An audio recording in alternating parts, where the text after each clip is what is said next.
Nós vivemos num tempo em que o que falar, como falar e como se vestir são muito importantes.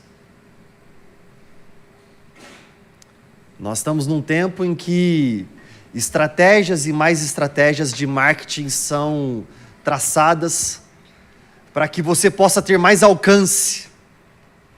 Seu engajamento precisa melhorar, então fale desta forma.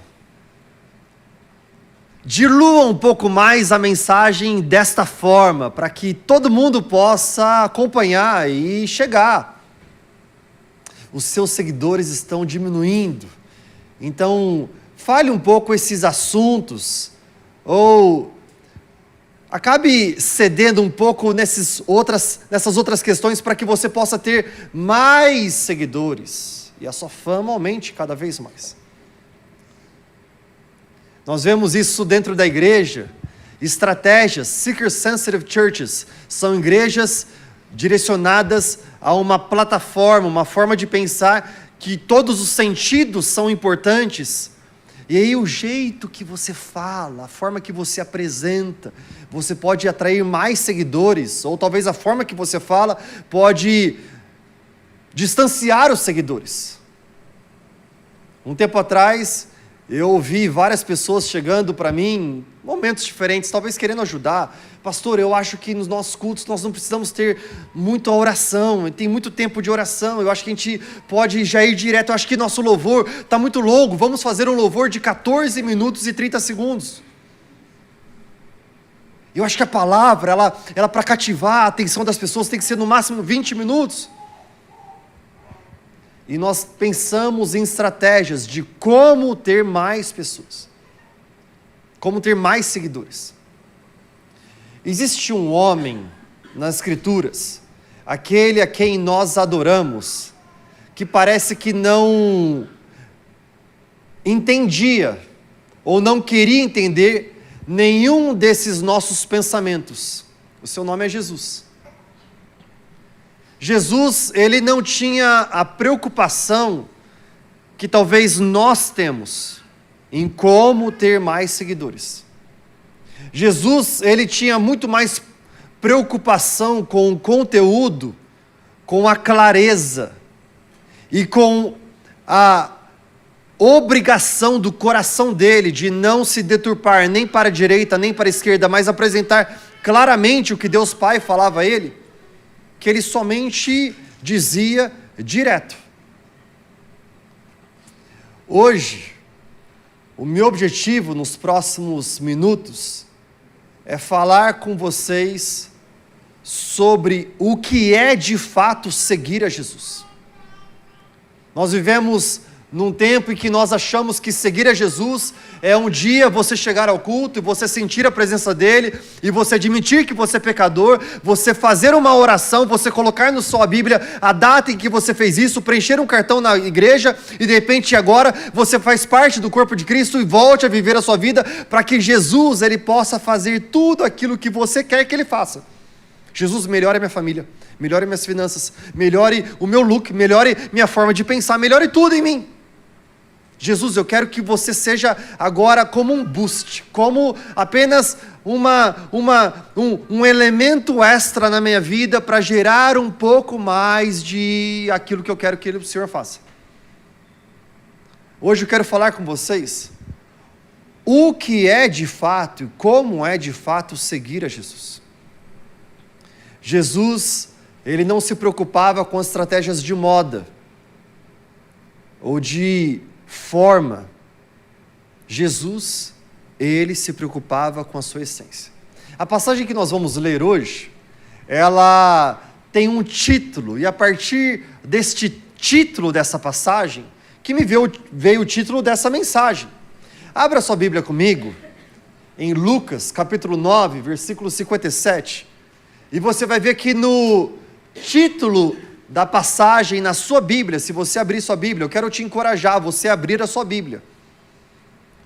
Eu sei que nós temos a tecnologia ao nosso favor, mas eu quero encorajar a igreja a viver com a sua Bíblia aberta. A Bíblia é a palavra de Deus. Nós estamos num tempo em que nós não estamos mais pensando e somente deixando que os outros pensem por nós, que nós não acessamos mais a palavra de Deus. Se você abre a sua Bíblia, você vai ver que está escrito ali no título dessa passagem: como é difícil seguir a Jesus.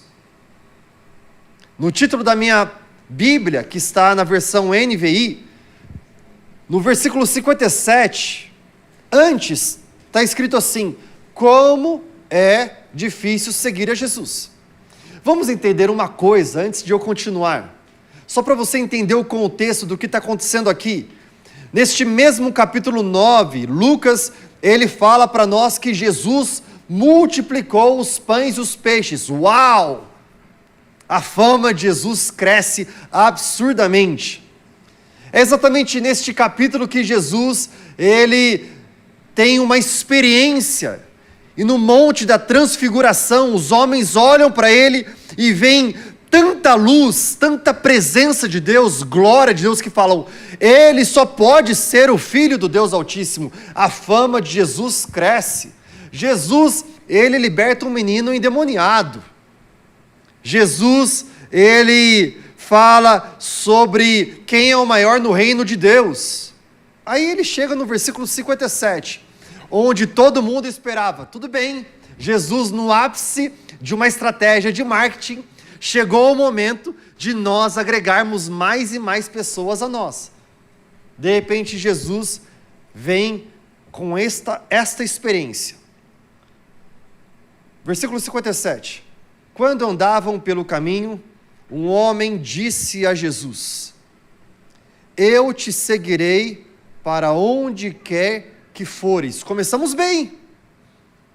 Alguém da multidão que viu Jesus multiplicando os pães e os peixes, que viu Jesus libertando um garoto que estava possesso, essa pessoa falou assim: eu quero seguir a você, Jesus. Nós começamos bem. Aí Jesus responde para este homem: as raposas têm tocas, e as aves do céu têm ninhos, mas o Filho do Homem não tem onde reclinar a cabeça. Não, Jesus, peraí, eu acho que você não utilizou a estratégia de marketing correta. Não era essa palavra, era para você falar assim: vem, meu filho, que eu te ensino um pouquinho ao longo do caminho. Aí Jesus, ele vira os olhos para uma outra pessoa. Olha a cena. Outro homem, e ele diz: siga-me. Ele, porém, respondeu: Senhor, deixa-me ir primeiro sepultar o meu pai. Jesus lhe disse: deixe que os mortos sepultem os seus próprios mortos. Você, porém, vá e proclame o reino de Deus. Eu imagino o Pedrão chamando Jesus de lado. Jesus, eu não sou o melhor cara em palavras, mas eu fiz um MBA em estratégia e marketing. E deixa eu falar para você aquilo que os meus professores me ensinaram lá no MBA, tá bom? Seja mais soft, Jesus. Ei, relax. Você mandou mal demais com o cara da raposa, ninho, ave, o que é isso daí? Aí o outro cara, ele está querendo enterrar o pai dele, Jesus. Ei, relaxa, entenda o coração dele, tadinho, olha o coração dele. Aí Jesus vira para uma outra pessoa, ele diz assim, o cara fala para Jesus: vou seguir-te, Senhor, mas deixa-me primeiro voltar e despedir-me da minha família. Minha família, eu só quero despedir deles, eu vou te seguir. Jesus respondeu: ninguém que põe a mão no arado e olha para trás é apto para o reino de Deus. Nós acabamos de ler, eu contei aqui, 60 palavras de Jesus. Jesus, parece que quando a multidão, ela era gigante seguindo ele de repente levantava o discurso: se você não comer da minha carne, não beber do meu sangue, você não terá parte comigo. A maioria abandona Jesus. Um jovem rico, influente, bonito, inteligente.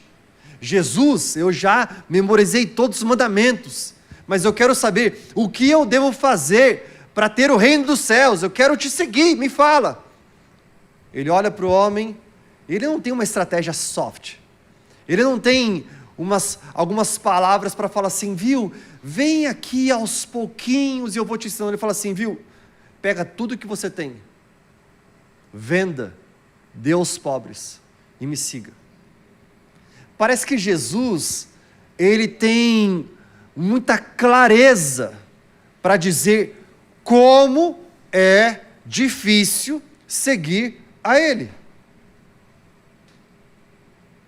Nós estamos num tempo em que eu não sei claramente se nós entendemos, e é por isso que o Espírito Santo tem falado muito profundo essa palavra ao meu coração. O que é de fato seguir a Jesus? Porque seguir a Jesus para muitas pessoas virou um ritual religioso, social e de status, até de fama. É cool, é legal. É legal postar em suas redes sociais ou repostar algumas frases de efeito, versículos que são bonitos, que tocou em meu coração. Mas na hora que nós estamos conduzindo nossas vidas, no dia a dia, nós estamos deixando aquilo que Ele tem para nós muito claro de lado. Ele diz nessa passagem, são 3 encontros com 3 homens. Parece que Jesus ele tem 100% de sucesso. Porque os 3 homens que entenderam claramente que é muito difícil seguir a Jesus, não o seguiram. O objetivo de Jesus é deixar muito claro o padrão de segui-lo. O primeiro homem chega para Jesus e ele fala, Jesus, eu quero te seguir. Onde o Senhor for, eu vou junto. A resposta de Jesus é, as raposas têm suas tocas, as aves têm seus ninhos, mas o Filho do Homem não tem onde repousar a sua cabeça. Sabe o que Jesus está ensinando para nós? É que para me seguir, vai te custar uma coisa, o seu conforto. Você está disposto a entregar o seu conforto e se acostumar a viver no desconforto de seguir Jesus? Eu lembro, um pouco antes da I3 ser plantada, meses antes, eu estava orando, pedindo para o Espírito Santo, o que é que o Senhor tem para mim agora? Eu não sei, o Senhor falou para mim para entregar o ministério que eu liderava jovens, adolescentes e juniores em uma igreja. Eu entreguei o ministério em obediência plenamente a Deus, e depois eu fui orar para saber de Deus, o que é que Deus tinha para mim. Nesses meses, eu recebi convites de Curitiba, de Rio de Janeiro, de São Paulo, de Ribeirão Preto, de Brasília, de Dallas, de Toronto, de Miami.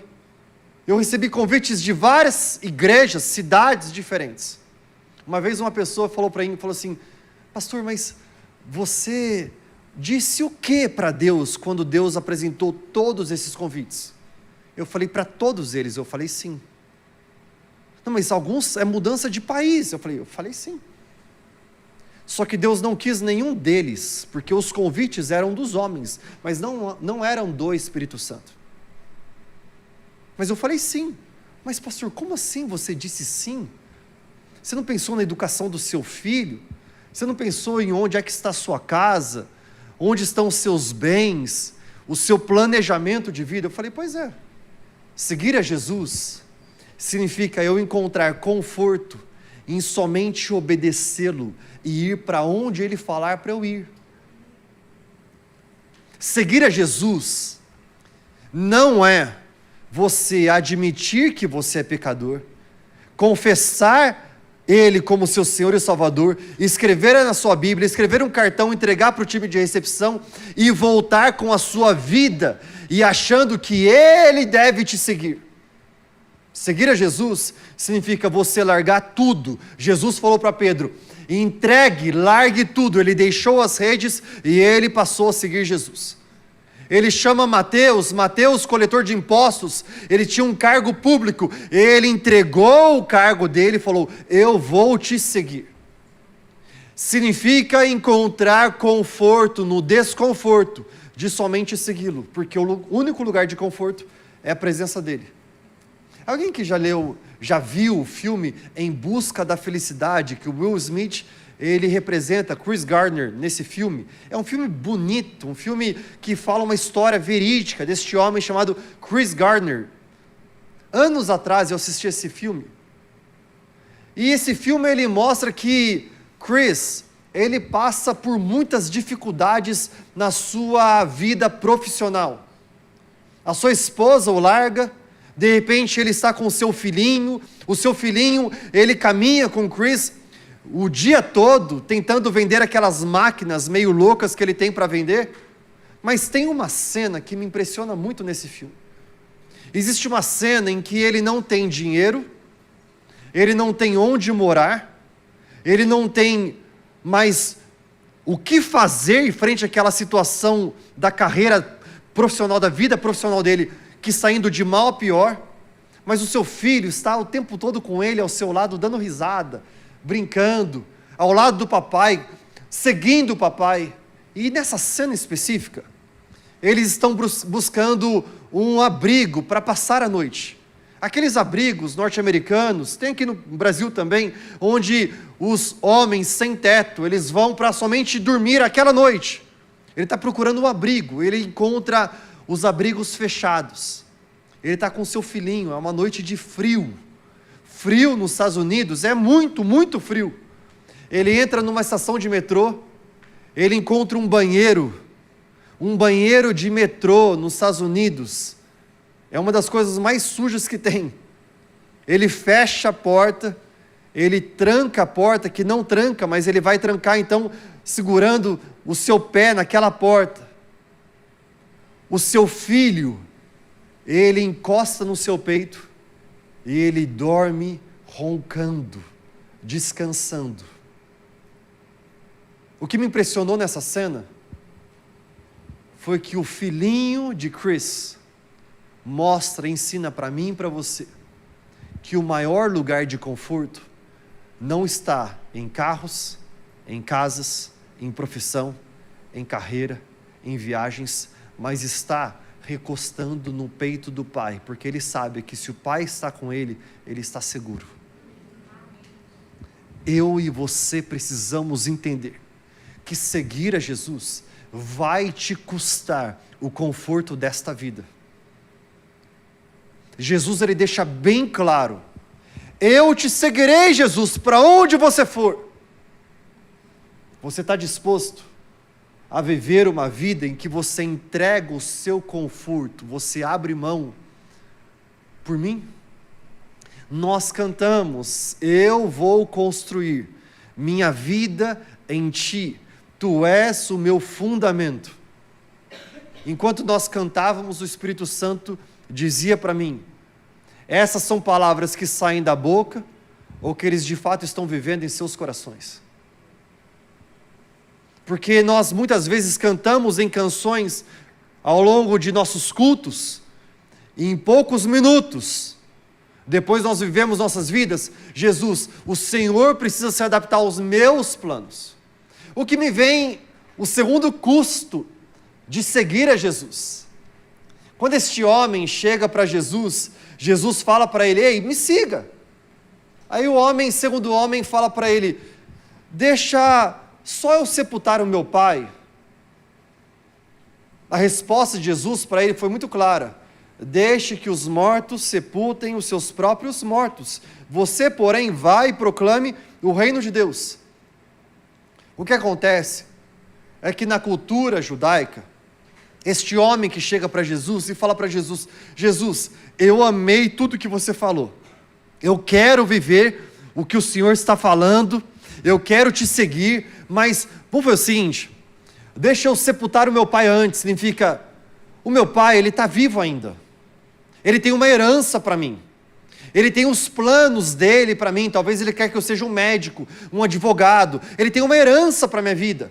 Então foi o seguinte: depois que ele morrer e eu receber a herança, aí eu vou te seguir, tudo bem? Eu te sigo daí com a herança do meu pai, com os planos que eu tenho, com os projetos que eu tenho. O que Jesus ensina para nós é que seguir a Ele vai te custar os seus planos e os seus projetos. nós imaginamos, ei Jesus, deixa eu ir para a minha faculdade, eu termino minha faculdade, eu começo a minha carreira, eu faço a minha carreira muito bem, a hora que eu tiver muito, muito bom, aí eu te sigo. Jesus, deixa que eu vou ganhar dinheiro, deixa eu ganhar um pouco de dinheiro, depois a hora que eu tiver bem de vida, aí eu te sigo, porque eu preciso fazer aquilo que eu quero, do jeito que eu quero, como eu quero. Seguir a Jesus vai custar os seus planos e os seus projetos. A pergunta que Jesus faz para mim e para você hoje: você está disposto a você entregar os seus planos e os seus projetos na mão dele? Esse homem não esteve disposto. Mas minha pergunta é para você: você está disposto? A palavra de Deus ela é muito clara para nós. E por que Jesus ele torna tão radical esse discurso? Ele torna tão radical esse discurso, porque ele está voltando para uma igreja, para uma noiva, que ela é santa, pura, e que ela tem como interesse pleno a presença dele. Lembra das noivas que estavam preparadas com azeite, prontas para a vinda do Senhor? Elas entraram no gozo, na presença do Senhor, e elas desfrutaram do reino dos céus, mas as outras, que estavam mais preocupadas com o seu próprio descanso, com seus próprios planos, com a sua própria vontade, o seu próprio projeto. Elas não entraram na presença de Deus. Jesus é quem nos ensina isso muito claramente. Quando foi que nós diluímos tanto o Evangelho para dizer, viu, você precisa, na verdade, somente submeter um pouquinho, ceder um pouquinho, e aí Jesus vai seguir você em tudo que você fizer. A palavra não diz isso para nós. Ela diz que nós o seguiremos em tudo. Eu e você somos Pedro, que largamos as redes e nós seguimos ele plenamente. Este é o convite da palavra de Deus. O que significa ser ungido hoje? O que significa ser um cristão bem-sucedido? O que significa ser um pastor, um líder, que todo mundo fala, uau, a unção, a glória de Deus está sobre este homem? Muitos homens pensam que é a quantidade de seguidores. Qual é o tamanho da igreja? Quantas pessoas estão te seguindo? Como está a sua fama? Se as pessoas estão se alimentando do conteúdo que você produz. Se fosse exatamente por essas métricas, Jesus talvez seria, nos dias de hoje, um dos líderes menos influentes, ou menos relevantes, ou menos bem-sucedidos. Porque ele deixou uma igreja com 12 discípulos, sendo que um deles o traiu, e somente 120 homens o seguiram de fato, porque 120 homens que ficaram naquele cenáculo, naquele andar superior, buscando o Espírito Santo em obediência ao que Jesus tinha falado. Milhares de pessoas seguiram Jesus.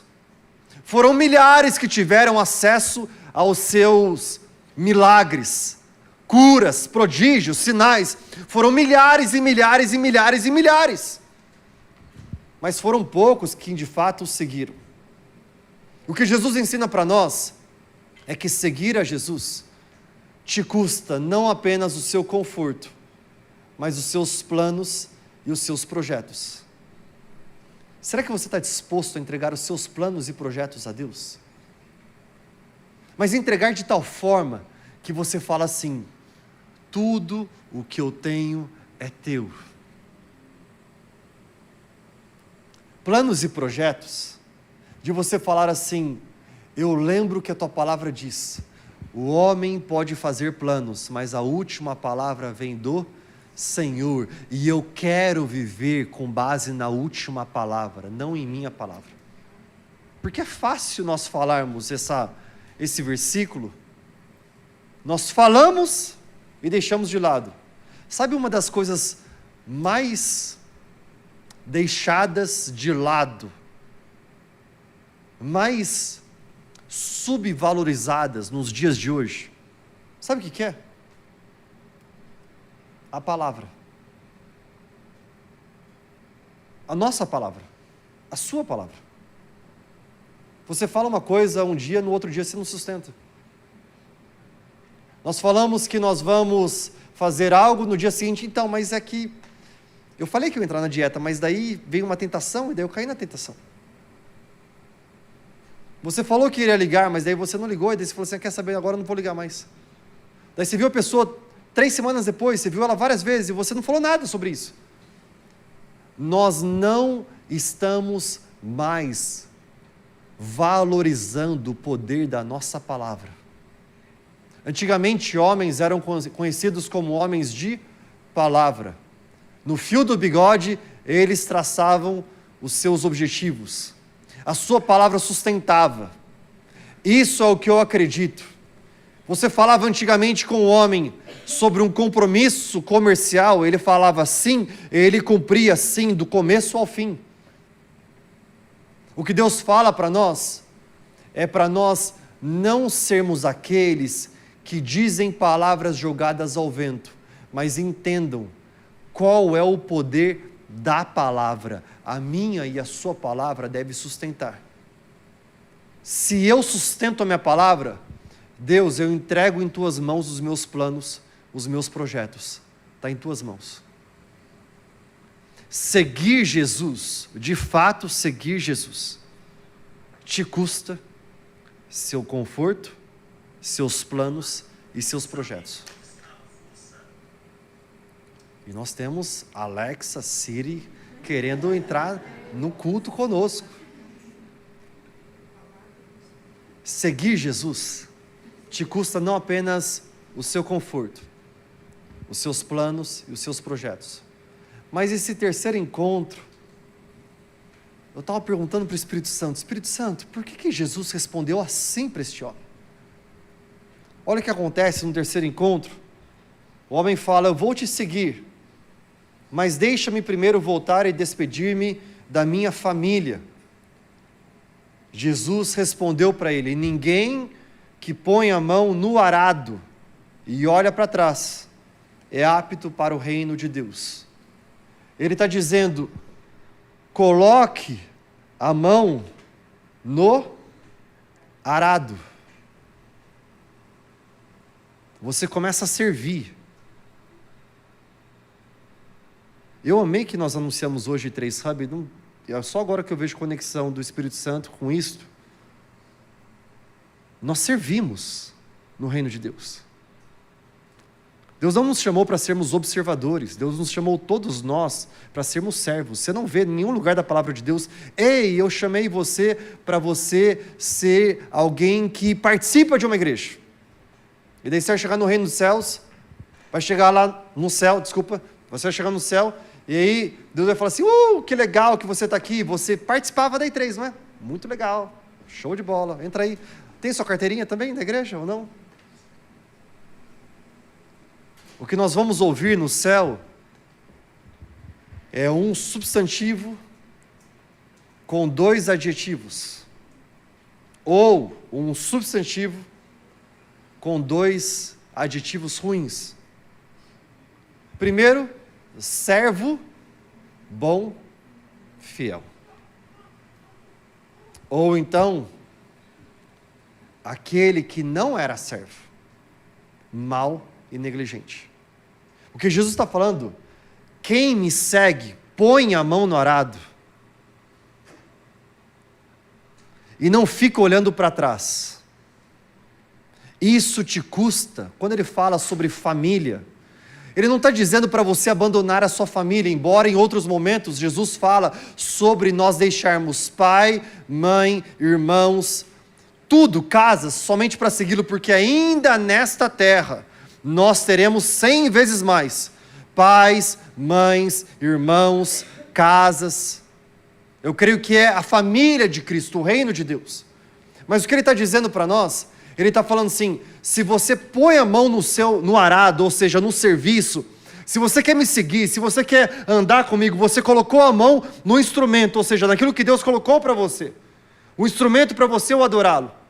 Ao invés de você continuar olhando para trás, mas eu lembro do trauma da minha família, Eu lembro das palavras que o meu pai falou para mim. Por isso, Jesus, eu não sei se eu consigo continuar te seguindo, porque eu lembro desses traumas, mas daí o meu pastor falou sei lá o quê, mas daí o meu líder falou sei lá o quê, mas daí eu vi numa pregação, e a pregação foi dura demais, eu achei que seria mais soft, eu gostaria que fosse uma igreja mais leve. Eu acho, pastor, está sendo muita coisa, aí 3 tem muita coisa. A gente ora muito, a gente lê muita Bíblia. Quando você põe a mão no arado, se você fica olhando para trás, você não está apto para o reino de Deus. O que ele diz é que se eu ficar olhando para a minha família tem a ver com história, todos nós temos uma história, e talvez a sua história, ela tem sucessos e tem fracassos. Ele está dizendo, não fique olhando para os seus sucessos e seus fracassos, olha para hoje, aquilo que eu estou fazendo aqui agora na sua vida. O trauma eu restauro o seu coração, eu faço de novo. Aquilo que você olhava como é o seu sucesso, são suas vitórias, eu digo para você, eu tenho muito mais, infinitamente mais do que você pediu ou pensou, se você somente descansar em mim, mas vai te custar a sua vida plena, o seu passado, o seu presente e o seu futuro. Daqui a um tempo, todos nós estaremos diante de Deus. Escuta o que eu tenho para te falar. Todos nós estaremos diante de Deus. Todos nós vamos precisar reportar as nossas vidas diante do Senhor. Ele te deu o sopro de vida, o que você tem feito com isso?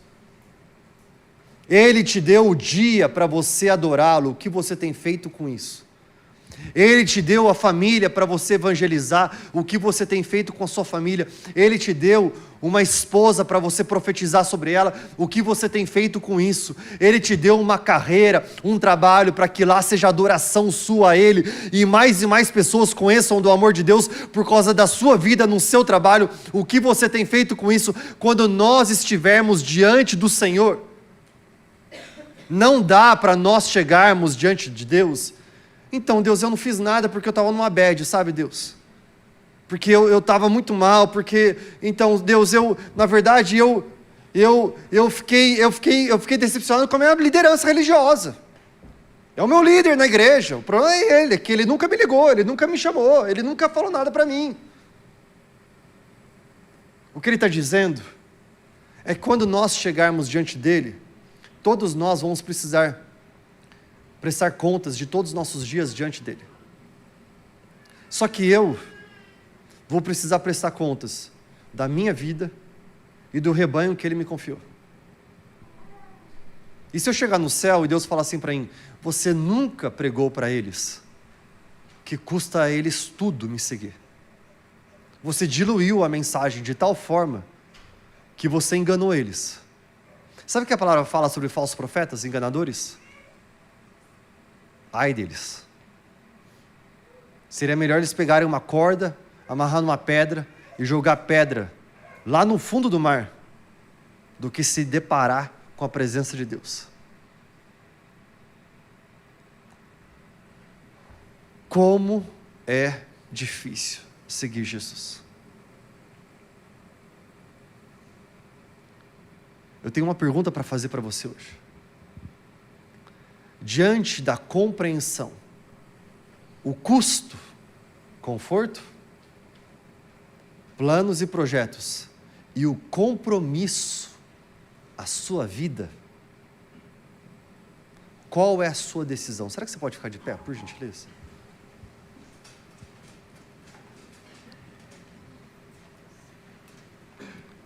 Da forma que nós estamos, não precisa subir, por favor, não precisa, por gentileza. Porque eu acredito, eu amo música. Eu amo música porque música, ao mesmo tempo que ela mexe com nossa razão, também com nossas emoções. Mas neste momento, eu quero somente fazer aquilo que Jesus está me mostrando para fazer. Ele não fez esse apelo com música.